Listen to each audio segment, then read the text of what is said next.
interesting finding. So if you were to look in the last 50 or 100 years, most people would think female are always on an upwards track. We're increasingly more likely to participate in the labor market.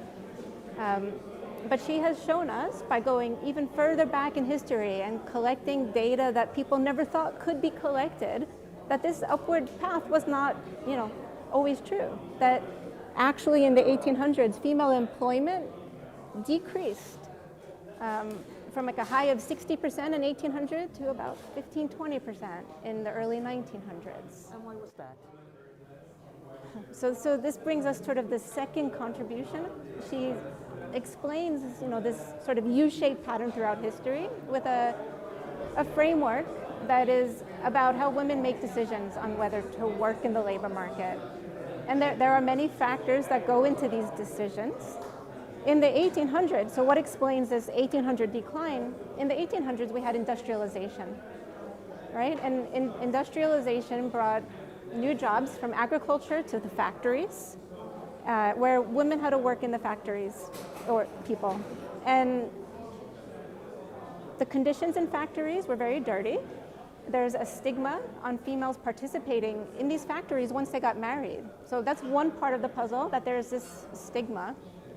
The second part of the puzzle is, if I can't take care of the farm at home, how can I also take care of my children? It became a choice that they had to choose to work at home, stay at home and care for the children.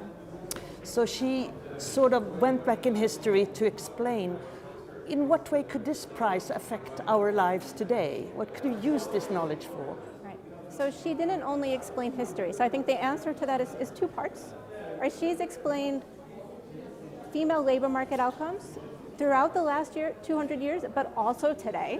So she studies some much more contemporary changes as well, and causes, and the role of education and like birth control pill.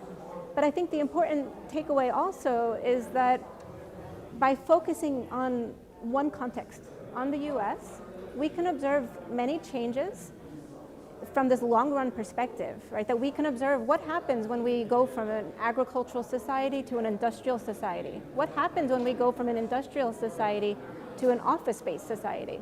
And there are many countries today that are not at the same stage of development as the US.